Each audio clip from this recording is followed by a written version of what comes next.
this is such a new dynamic that I just think like the potential for good is off the charts. They don't have a propaganda apparatus anymore, like at all. People are waking up in a way to this stuff that's like never happened before. Right. And I think that gives us like enormous potential for positive things to happen in the future. Well, it's easy to be a pessimist and a cynic these days, especially if you listen to some of the subjects that I talk about on the channel. But Dave Smith here on Joe Rogan is saying that America's future will be bright. And he cites some examples getting into some dynamics in the political world and in the culture that I think are worth paying attention to and considering. So let's take a look at this. Please like the video and subscribe to the channel. You're not allowed to be pessimistic. You got to be optimistic. And I am. Well, optimism sees a better world ahead and offers potential solutions and at least a mindset of a potential solution. The problem with pessimism is there's no way out other than complete anarchy and destruction. That's right. And I think this, I mean, I feel this way particularly, I think when you have kids, this becomes like a more focused, I think that the way I look at it is because I have kids, I don't have an option to be pessimistic. I don't have an option to be black-pilled or just feel bad about it. It's like, no. I got little kids. They're going to inherit this world. I got to do everything I can to, like I may have said this before to you, but like the example I think of is like, if you like, let's say you're in your house with your family and like you've got like, let's say a gun or two in the house. And then you look outside and you see like there's like 10 guys with guns charging the house.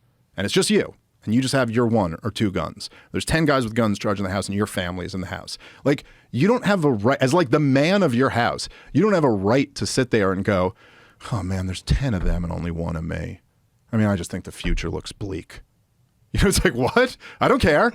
I don't know. You know your house better than them, right? What do you got there? You got some gasoline in your shed? Okay, shoot the shed. That blows up a few of them. Get your family into the attic. Get them into the basement. You got to try.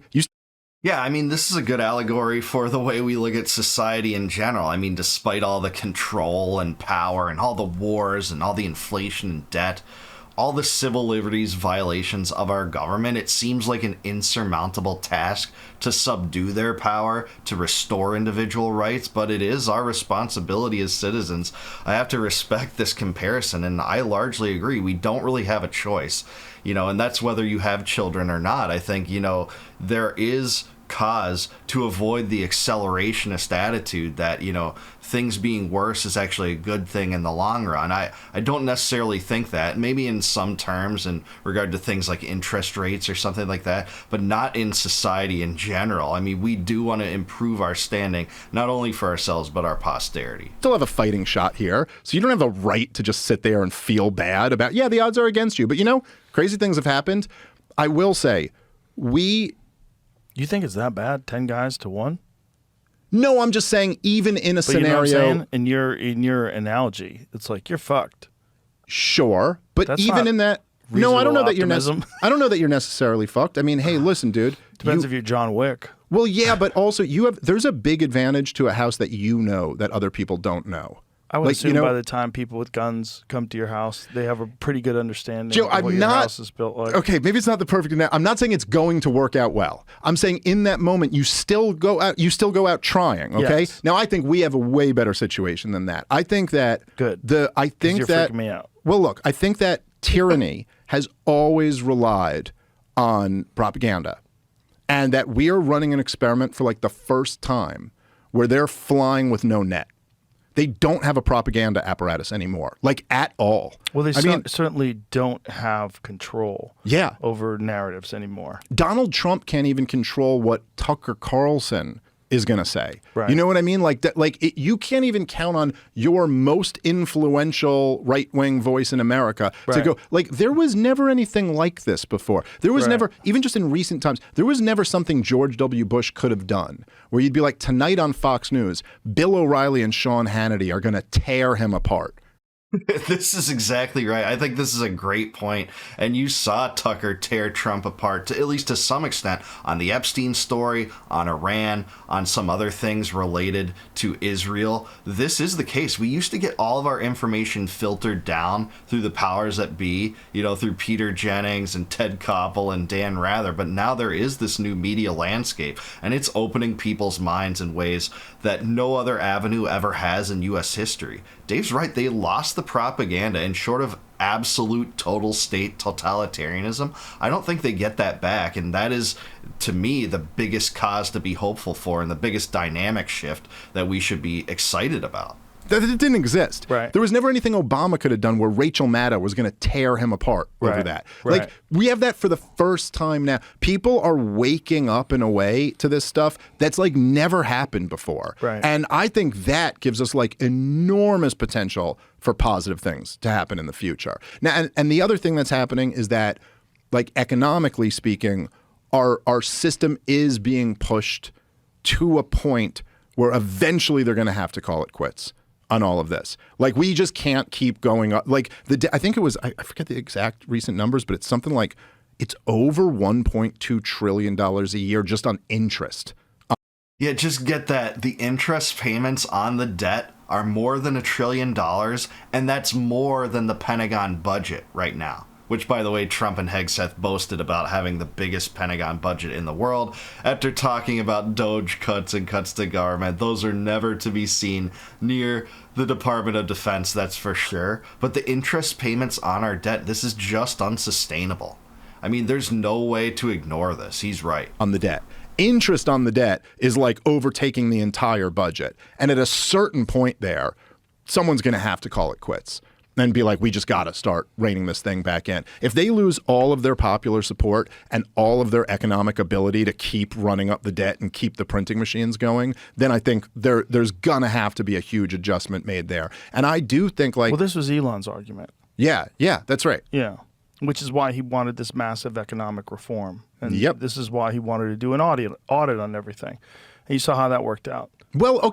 Yeah, we saw that produce a schism between him and the president, a bitter schism with each other lashing out at each other. And this caused schisms between people that are truly principled, like Thomas Massie and Donald Trump, too. Let's just be real. They just used the Doge campaign to make cuts to government as an electoral vehicle. It wasn't actually a principled stand for smaller, less intrusive, and less costly government. That never has been the case for Republicans. They're progressives driving the speed limit, as Michael Malice says. They're not going to chip away at the welfare state. They're not going to chip away at the warfare state. We're not getting any of those cuts because that's what Republicans do.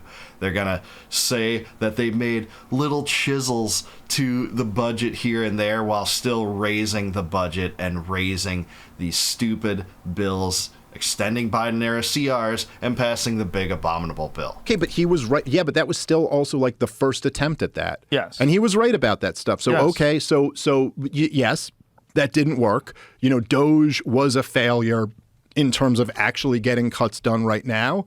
But it was a huge success in terms of like putting a spotlight on this issue and putting it into the national consciousness in a way that it's never been before. Yes. And so now it's like, okay, well, what will the second attempt, what will the third attempt look like? I hope they're better than this attempt. I give that idea quasi-credence. It is true that it injected these beliefs more than maybe they ever have before. With Elon tweeting about, Thomas Sowell and Milton Friedman videos talking about Ludwig von Mises and Ron Paul's economic ideas, to some extent, that's awesome to me. But if they're never going to be put into fruition and half of Trump's fan base doubles down on the spending, makes excuses for it, including some of the top influencers on his side, it's all for naught. They're still using propaganda to get away from it in the same way that the liberals do that. And how... we have a new world now where Donald Trump won the presidency in no small part by coming on this show, by going on Andrew Schultz's show and Theo Vaughn's show, and like all these different and now we're coming up on the next presidential election. Like, for the foreseeable future, in order to win the presidency, they kind of know they gotta come here and to all of our shows and present something that might get you and your audience, like, okay, he's coming with something here. This is such a new dynamic that I just think like the potential for good is off the charts. And so like, yeah, in the short term, things are still the same.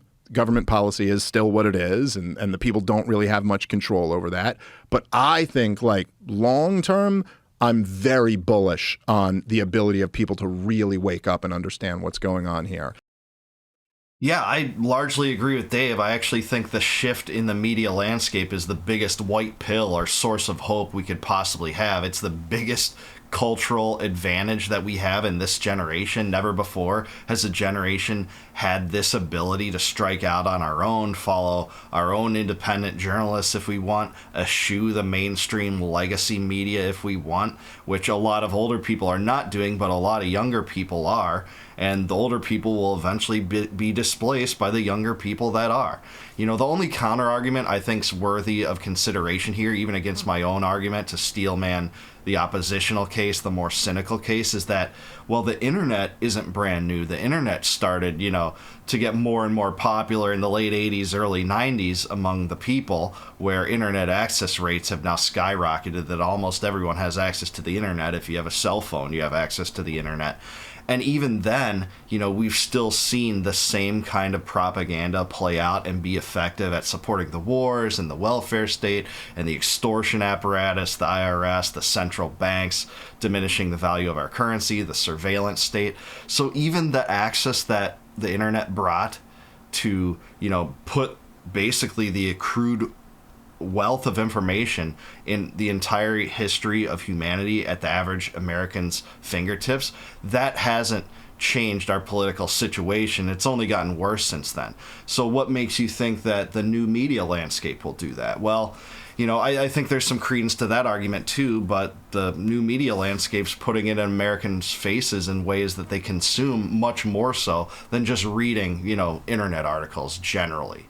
That Dave's right. You know, future presidential debates will probably take place on major podcasts, and it's only because Kamala Harris was such an unpopular and irredeemable figure to many, I think, that Trump got elected. But there's something to say about his electoral mandate. He essentially won every swing state. There was nothing that Kamala Harris was giving in terms of, you know, something of hope for the dissident mindset. And, you know, the Democrats' inability to confront this Israel issue, despite their base being overwhelmingly opposed to what Israel's doing in Gaza, is just unforgivable if you're a Democrat or inclined to vote for them, or, you know, a dissident-leaning Democrat. So that's where we are now. I agree with Dave. The media landscape's the biggest source of hope we have. I'm optimistic too, but more so about cultural dynamics. It's about gun ownership rates are through the roof right now. They've only gotten more and more. The more liberals talk about imposing gun control, the more people buy arms. You know, I think there's something like, 400 million arms in the United States now, maybe 450, something like that. The ownership rates are off the charts. They're only getting higher.